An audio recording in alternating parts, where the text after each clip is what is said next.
Loki Season 2 Episode 5 has been released, and well, you're either gonna really love it or you're really gonna hate it.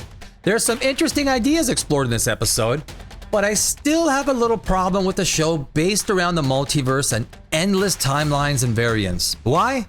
Well, let's get into it. I'm ready. Let's go.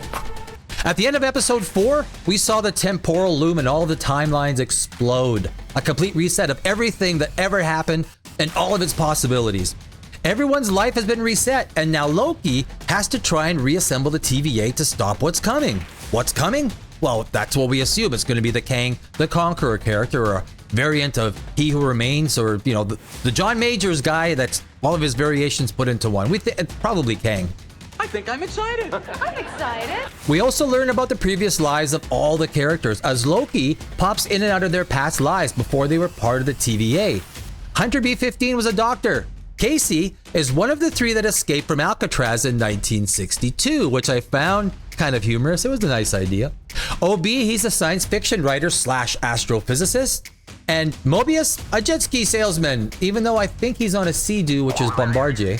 And Sylvie works at McDonald's and is actually the only one who recognized Loki. So there's got to be something more, probably because she's a variant of Loki, but there's got to be something more with her in terms of the whole storyline.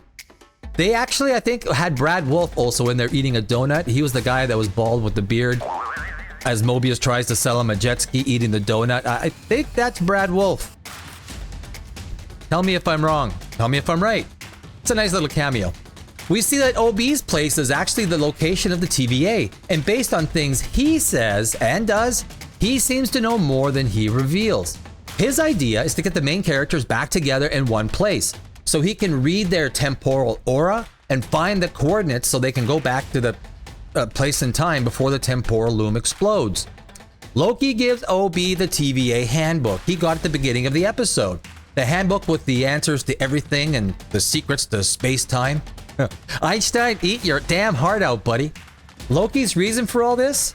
He wants his friends back. Now, this is kind of a really weak motivation, and they could have found something better, but in a scene with Sylvie, he wants his friends back and doesn't want to be alone, fearing that he doesn't know where he belongs, which seems kind of weak for a god. Like they could have made something better for that.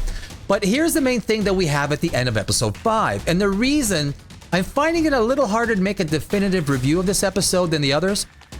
Everything and everyone has been reset, and we don't know how everything connects to itself in past timelines. Who it is controlling Loki as he's pulled from one character's past timeline to another. Why is Sylvie the only one who remembers Loki? What is OB's role in all this, as he's revealed to be a much more important character, especially after episode 5? Loki gave him the TVA handbook, so you can safely say that he's a major player with what's actually going on. Not to mention the handshake between he and Victor Timely that kind of showed that they were possibly in cahoots with each other. Or one of them is stringing the other one along. I don't know, we'll see. OB seems like a very intelligent character to be taken advantage of, but we don't know. We'll see in episode 6. Since we don't have the answers to any of these questions, episode 5 leaves you with so many questions that it's impossible to find any answers to before episode 6. That sets up episode 6 with huge payoffs if they end season 2 with a bang and actually resolve the season with a satisfying ending. Now, Marvel doesn't have the best track record with season finales. Unless you find the image of Nick Fury kissing a Skrull appealing, I don't, for one. That was disgusting. I think I'm gonna throw up. But like I said in the previous reviews, if you have had your fill of multiverse, multi-time, and time travel, then Loki Season 2 is going to end up on your shit list. It's just that simple.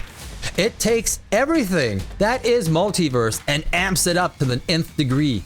Personally, I do have a little bit of multiverse fatigue, and time travel storylines have never been my favorite, although they're not doing too bad of a job in Loki. But I will also say that episode 5 is a good setup for the season finale. It leaves the audience with so many questions that need answering that episode 6 will likely attract the largest audience for season 2. Episode 5 also has the same high-end production value and some well-placed humor that adds a little bit of charm to the tone. It's a show that knows not to go too far into the humor direction, so it can maintain a kind of mysterious Doctor Who kind of feel. Now, Loki is by far the best Marvel's TV show, but it's also the one that feels the least like a superhero story. It's like a time cop story. I see Loki as being just a man, like a human, and I have to remind myself that he's actually a god, something that the storyline could have placed a little bit more emphasis on. But overall, the second half of season 2 is better than the first, but it's also the difference between episodes that set up and ones that pay off.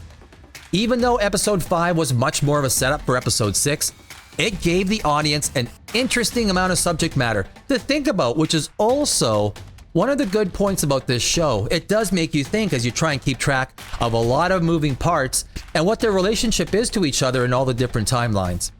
Love it or hate it, the writers have made a very compelling setup for the final episode, which will easily attract the largest audience of the season with so many anticipated payoffs. And that's all I got to say about episode 5. If you like what you heard, I thank you for watching, and if you didn't, I thank you all the same, and we'll see you in our next video.